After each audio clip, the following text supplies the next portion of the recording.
قسطنطینیہ کی فتح ہر مسلمان جرنیل کا خواب تھی، اور اس کی بنیادی وجہ رسول کریم صلی اللہ علیہ وآلہ وسلم کی اس کے فاتح کے بارے میں بشارت تھی۔ اور اس حدیث کا مفہوم کچھ یوں ہے کہ تم ضرور قسطنطینیہ فتح کرو گے۔ کیا خوبصورت وہ امیر ہوگا جو قسطنطینیہ فتح کرے گا، اور کیا خوبصورت وہ لشکر ہوگا جو قسطنطینیہ کو فتح کرے گا۔ یہی وہ فرمان عالی شان تھا جس نے ہر دور میں مسلمان فاتحین کو قسطنطینیہ فتح کرنے کا پروانہ بنائے رکھا، لیکن پے در پے حملوں کا سامنا کرنے کے باوجود بھی اس قدیم شہر کے دروازے کسی مسلمان فاتح پر نہ کھل سکے۔ خلافت راشدہ کے دور میں ہی جب اسلامی سلطنت کو بہت زیادہ وسعت ملی اور قسطنطینیہ فتح کرنا ہر مسلمان سپہ سالار کا خواب تھا۔ قسطنطینیہ کی فتح کے لیے جانے والی مہمات میں کئی جلیل القدر صحابہ اکرام اور اہل بیت رضوان اللہ تعالی علیہم اجمعین بھی شامل رہے۔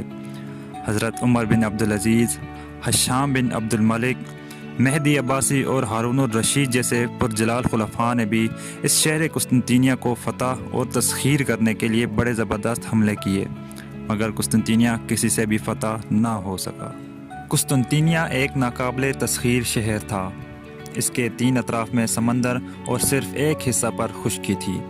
شہر کے گرد 14 میل کی ایک قطع دائرے میں ایک مضبوط فصیل تھی جس پر 170 فٹ کے طویل برج بنے ہوئے تھے۔ باہری فصیل کے اندر ایک اور فصیل تھی، اور ان فصیلوں کے بیچوں بیچ ایک ناقابل عبور خندق تھی جس کی چوڑائی 60 فٹ اور گہرائی تقریباً 100 فٹ تھی۔ اور مزید ایک اندرونی فصیل نے کم و بیش 1 لاکھ کی آبادی کو پناہ دے رکھی تھی، اور یوں یہ شہر فتح کرنا قریب قریب ناممکن ہو گیا تھا۔ قسطنطینیہ عیسائی دنیا کا روحانی مرکز تھا، اور اسے عیسائی دنیا میں ایک روحانی قلعہ کی حیثیت حاصل تھی۔ چنانچہ مسلمان فاتحین کے 20 لشکر اس شہر پہ پورے جنگی ساز و سامان کے ساتھ یلغار کرتے، لیکن ہر مرتبہ ناکام لوٹتے، اور پھر آقا کریم محمد مصطفیٰ صلی اللہ علیہ وآلہ وسلم کی اس بشارت کا مستحق دولت عثمانیہ کا 7واں فرما رواں سلطان محمد فاتح ٹھہرا۔ عثمانی ترک، جنہیں ہم خلافت عثمانیہ کے نام سے جانتے ہیں، خراسانی خانہ بدوش ارطغرل کے بیٹے عثمان خان کی اولاد تھے۔ جب یہ ایشیائی علاقے میں داخل ہوئے تو انہوں نے ایک سلطنت کی بنیاد ڈالی جو صرف 300 سال میں دنیا کی ایک طاقتور سلطنت بن گئی۔ اس کے عروج کا دور مشرق میں سلطان سلیم اور مغرب میں سلیمان اعظم پر ختم ہوتا تھا، لیکن خلافت عثمانیہ کا مشہور فرمانروا سلطان محمد فاتح ہے، جس کے ہاتھوں سرکار دو عالم صلی اللہ علیہ وآلہ وسلم کی بشارت تکمیل کو پہنچی۔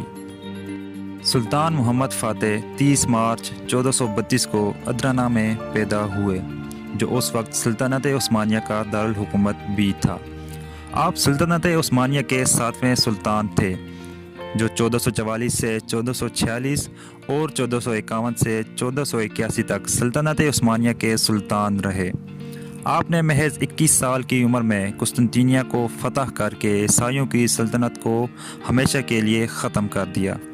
اس عظیم الشان فتح کے بعد آپ کو محمد الفاتح یا سلطان الفاتح کے القابات سے یاد کیا جاتا ہے۔ قسطنطین اور سلطان محمد کے درمیان ہونے والی یہ جنگ تحیر کن اور انہونے واقعات پر مبنی ہے، جس پہ آج بھی دنیا جدید حیران ہے۔ سب سے تحیر کن وقت اور معرکہ وہ تھا جس میں سلطان محمد نے اپنے بحری بیڑے کو بحری جہاز خشکی پر چلانے کا حکم دیا، اور 10 میل کا دشوار گزار چٹانی راستہ عثمانی بحری بیڑے نے پتھریلی چٹانوں پر بڑی مشکل سے طے کیا، اور یہی اس معرکہ کا سخت ترین اور فیصلہ کن مرحلہ ثابت ہوا۔ جب 3 صدی عیسوی میں قسطنطین نامی بادشاہ نے عیسائیت کا مذہب قبول کر کے اس شہر کو اپنا پایہ تخت بنایا تھا تو اس کا نام قسطنطینیہ مشہور ہوا۔ جہالت میں ڈوبے اہل مغرب کی آخری شکست اور مسلمانوں کی آخری فتح کا یہ سنہری باب سلطان محمد فاتح کے ہاتھوں رقم ہوا۔ قسطنطینیہ موجودہ نام استنبول کی فتح کی سعادت اس لشکر کے حصے میں آئی جو سلطنت عثمانیہ کے حکمران سلطان محمد کی سربراہی میں اپریل 1453 میں قسطنطینیہ کی فتح کے لیے گیا۔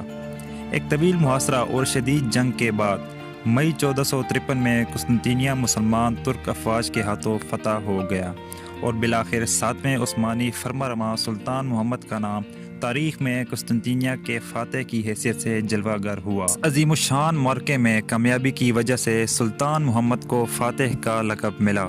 اب تاریخ اسے سلطان محمد فاتح کے نام سے جانتی ہے۔ سلطان محمد فاتح نے فتح قسطنطنیہ کے بعد فسیلے شہر کے قریب مدفون میزبان رسول حضرت ایوب انصاری رضی اللہ تعالیٰ عنہ کے مزار اور مزار کے ساتھ ایک مسجد تعمیر کروائی۔ اس مسجد کا نام جامع ایوب رضی اللہ تعالیٰ عنہ رکھا گیا۔ سلطان محمد فاتح نے یونان، بوسنیا اور کریمیا سمیت کئی یورپی علاقوں کو بھی فتح کیا اور بہت سی یورپی ریاستوں کو اپنی اصلاحی سلطنت کا حصہ بنایا۔ فوجی مہمات کے ساتھ ساتھ سلطان محمد نے عثمانی سلطنت میں علوم و فنون کے فروغ پر بھی بہت توجہ دی۔ یہ کہا جا سکتا ہے اور یہ کہنا حق کے بجانب بھی ہوگا کہ ترک قوم اور ترکی میں آج جو تعلیم کا فروغ نظر آتا ہے، اس میں عثمانی حکمرانوں اور بالخصوص سلطان محمد فاتح کا بڑا کردار ہے۔ سلطان محمد فاتح نے 3 مئی 1481 میں 51 سال کی عمر میں وفات پائی۔ قسطنطنیہ میں فاتح مسجد کے احاطے میں آپ کی تدفین کی گئی اور یہ مسجد سلطنت عثمانیہ کے دور میں تعمیر کروائی گئی تھی۔ آپ کی وفات کے بعد آپ کے بیٹے بایزید ثانی تخت نشین ہوئے اور انہوں نے 30 سال حکومت کی۔ یہ تھی ہماری آج کی ویڈیو، جس میں ہم نے سلطنت عثمانیہ کے فرمانرواں اور قسطنطنیہ کے فاتح سلطان محمد فاتح کی مختصر تاریخ بیان کی۔ امید ہے آپ کو ہماری یہ ویڈیو پسند آئی ہوگی۔